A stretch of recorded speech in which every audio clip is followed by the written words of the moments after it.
अस्सलाम वालेकुम। 99 का उसूल क्या है?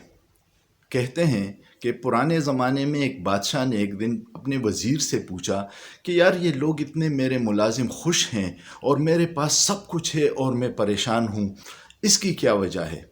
वज़ीर ने कहा कि बादशाह साहब, अपने मुलाजमीन पे 99 का उसूल अप्लाई कर लें।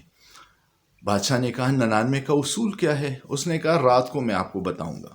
रात को वज़ीर ने अपने बादशाह को लिया और एक तेली में 99 अशरफियाँ डाल के उसके ऊपर लिख दिया कि ये 100 अशरफियाँ आपके नाम, और एक मुलाजिम के घर के बाहर रख के उसका दरवाज़ा खटखटा दिया और बादशाह और वज़ीर दूर खड़े उसको देख रहे थे। नौकर बाहर निकला, थैला उठाया, उसको देखा, उस पे लिखा हुआ था 100 अशरफियाँ आपके नाम।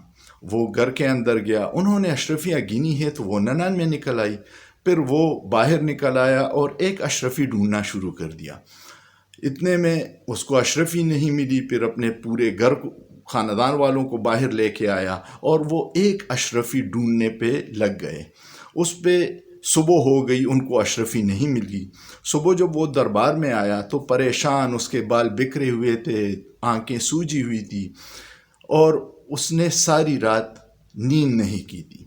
बादशाह ने पूछा कि क्या वजह है, तो वज़ीर ने उसको कहा कि उसको 99 अशरफियों की खुशी नहीं थी। वो एक अशरफी जो उसके पास नहीं थी, उसके गम ने उसकी पूरी नींद ख़राब की थी और पूरी रात उसको ढूंढता रहा। इसका मतलब ये है कि हमारे पास कुदरत ने बहुत सारी नेमतें दी हैं, 99 नेमतें हमारे पास हैं, हम उसको इंजॉय नहीं करते, उससे खुश नहीं होते और उस एक नेमत या उस एक कमी के पीछे अपनी ज़िंदगी बर्बाद कर देते हैं, अपनी खुशियाँ ख़त्म कर देते हैं। अगर हम अपने हमारे पास जो वसाइल हैं, जो चीज़ें हैं, हम उसमें खुश रहना सीख दें तो हम दुनिया के खुशकिस्मत तरीन लोग होंगे। तो ये 99 का उसूल है, जो आपके पास है उसमें खुश रहिएगा, अल्लाह के दिए पे मुतमईन रहिएगा। वो एक जो आपके पास नहीं है उसके लिए परेशान होने की ज़रूरत नहीं है। शुक्रिया।